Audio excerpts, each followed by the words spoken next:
ये डॉक्टर 2 लाख क्यों कमा रहा है? क्यों कमा रहा है? ये डॉक्टर नॉलेज की वजह से कमा रहा है, क्योंकि 20 साल में इन्होंने जो नॉलेज हासिल किया है उसके दम पे कमा रहा है। यस और नो? सहमत हैं? इसके भी 20 साल यानी समय लगे, करोड़ों खर्च लगे, और 10 साल का बेटा है, 2 लाख पर महीना कमा रहा है। एक आर्सन का टेक्निकल अचीवर, यहाँ पे वो बुक है क्या जो मेरा एग्जाम्पल दिया है, जिसमें किसी के पास नए मार्केटिंग प्लान बुक में मेरा एग्जाम्पल होगा। अब ये टेक्निकल अचीवर आरसीएम को 5 से 10 साल काम करता है। यस और नो? इसके भी मान लीजिए 10 साल का बेटा है, और ये व्यक्ति भी 2 लाख रुपया कमा रहा है। क्या कमा रहा है? 2 लाख। ये टेक्निकल 2 लाख क्यों कमा रहा है? भाई एक डॉक्टर नॉलेज की वजह से कमा रहा है, नेटवर्क। एक टेक्निकल क्यों कमा रहा है? नेटवर्क, दैट मींस सिस्टम की वजह से क्यों कमा रहा है? सिस्टम। सहमत हैं? यस। एक चीज निश्चित है, डेट निश्चित नहीं है। एक चीज निश्चित है, डेट निश्चित नहीं है। मरना निश्चित है। सबको है, मरना सबको है। ऐसा जो नहीं बोल रहे हो अमर है क्या? मरना सबको है। एक डॉक्टर मरेगा कि नहीं मरेगा? उसी में एक डॉक्टर भी मरेगा कि नहीं मरेगा? अच्छा ये मरेगा तो नॉलेज साथ ले जाएगा कि छोड़ के जाएगा? साथ में ले जाएगा। नॉलेज साथ में। सुनो, अच्छा नॉलेज साथ ले जाएगा, इसके बेटे को 0 से काम करना होगा कि नहीं करना होगा? यस। इसका मतलब इसके बेटे का इनकम 0। अच्छा एक टेक्निकल अचीवर भी मरेगा, यस। क्योंकि मरना सबको है, डेट निश्चित नहीं है। जैसे मेरी माँ दुनिया को छोड़ के गई, आज ओपी शर्मा डिस्ट्रिक्ट का बोर्ड डायरेक्टर हुआ करते थे, जयपुर का ज्वाइंट डायरेक्टर, लाल बत्ती में चलते थे, सरकारी बंगला मिला हुआ था, सरकारी कार मिला हुआ था, नौकर चौकर मिला हुआ था। यस और नो?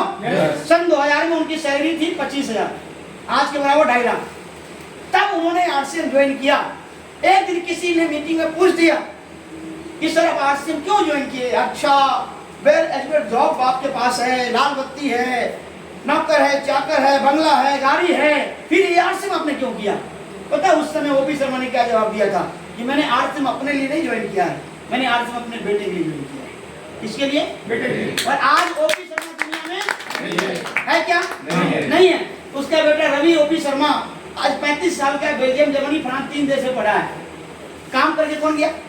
बाप। पैसा कौन ले रहा है? बेटा।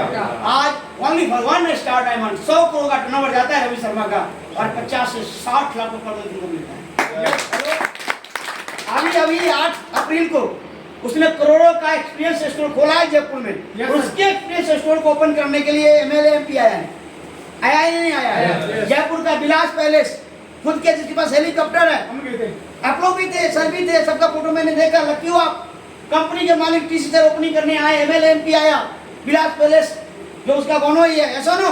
खुद का हेलीकॉप्टर, वैसे लोग उसके फीता काटने के लिए आया। आज करोड़ों का एक्सपीरियंस स्टोर खोल रहा है, BMW कार से मेंटेन 1.5 करोड़ के कार से चलता है साहब। काम करके कौन गया? बाप। पैसा कौन ले रहा है? बेटा। दूर मत जाइए, श्रीमान रत्नेश जैन छत्तीसगढ़ रायपुर का पहला डिस्ट्रीब्यूटर, 18 साल की उम्र में आरसीएम ज्वाइन किया। 42 साल की उम्र में पिछले साल मार्च को सुबह फुटपाथ पे टहल रहा था, नया उम्र का नया लड़का, नया घर का, अमीर का खानदान का लड़का मोटरसाइकिल से उड़ा दिया, स्पॉट डेड। रत्नेश जैन उम्र 42 साल, लेवल सफायर, इनकम 10 लाख। आज रत्नेश जैन दुनिया में तो नहीं है, लेकिन उनकी पत्नी सुबह लक्ष्मी, 2 छोटे छोटे बच्चे हैं।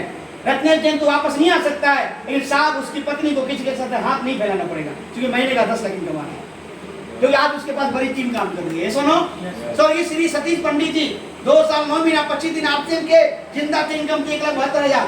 मरलो उपरांत इस बार नेक्स्ट जनरेशन प्रोग्राम में 25 मई को आई थी ना स्टेडियम में त्यागराज में। फर्स्ट क्लास डिग्री के अधिकारी नौकरी करने वाला मिलन पंडित जीते जी सतीश जी को नहीं लगाया, कहा क्या ये बिजनेस करते हो आप? मरने के बाद भी आज क्या बोलती है मिलन पंडित? 8वां अजूबा है ये बिजनेस, वही बोलती है। और मरने के बाद भी आज लाखों का पर मंथ इनकम। दूर मत जाओ सर, मैं आपके सामने हूँ, है क्या? देखो उसमें नई वाली भी अभी कंपनी ने किताब छापा है, उस किताब में 30 में मेरा एग्जाम्पल मिल जाएगा आपको। मेरी माँ का नाम मिलेगा, वैशाली बिहार मिलेगा, और आगे मेरा नाम और मेरा फोटो मिल जाएगा आपको। आज मेरी माँ इस दुनिया में नहीं है। मेरी माँ अगर डॉक्टर होती तो क्या हमें डॉक्टर बनाती? नो। मेरी माँ मास्टर होती तो मास्टर बनाती? नो। लेकिन मेरी माँ आरसीएम की एमरल्ड लेवल की 1.25 लाख पर मंथ इनकम थी। सन 2020 11 फरवरी को दुनिया को छोड़ के गई। मरलो उपरांत आज मुझे रूबी बना के गई है साहब। सकता है, बाजार कभी खत्म नहीं हो सकता। बीजेपी आ जाए, कांग्रेस आ जाए, रोजगार किसी के पास नहीं है। और बाजार कभी खत्म होने वाला नहीं है। करने वालों की कमी नहीं है, करवाने वालों की कमी है। आप नहीं करोगे तो भी लोग आरसीएम करेंगे, लेकिन आप करोगे तो लोग आपके लिए करेंगे, और नहीं करेंगे तो किसी और के लिए करेंगे। अगर मैं आरसीएम नहीं करता ना, तब भी आप आरसीएम कर रहे होते, लेकिन मैं लकी हूं कि मैं किया और आप मेरे साथ हो। और आगे भी मेरे साथ रहोगे परिवार के, क्या सुनो? मुझे लगता है जिंदगी के साथ और जिंदगी के ऐसे हजारों एग्जाम्पल है आरसीएम में। पीवी सिंह साहब 1977 बिहार पूर्णिया के रहने वाले, दिल्ली पब्लिक स्कूल के प्रिंसिपल थे। वो जम्मू में पोस्टेड थे। किसी सब्जी वाले ने उनके पत्नी को प्लान बता दिया।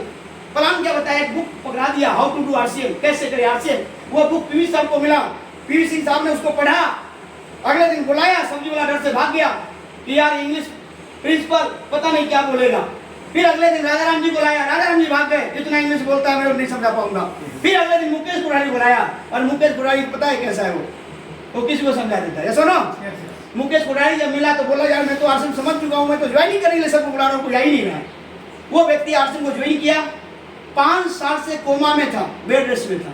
एक बार भी कंपनी का फोन उसके पास नहीं आया कि आप कहाँ हो और आरसीएम नहीं कर रहे हो। फिर भी 5-10 लाख में इनकम ले रहा था। अभी उसका बेटा नई जनरेशन के स्टेज पे आया था, क्या बोला था कि खुद चला के कंपनी ने फोन किया कि आप अपना नाम ट्रांसफर करा लो, और मैंने केवल डॉक्यूमेंट भेजा, सारा काम कंपनी करवाया कोर्ट जाके, और मेरा नाम से आरसीएम ट्रांसफर करा दिया। ऐसी हमारी ईमानदार कंपनी है साहब।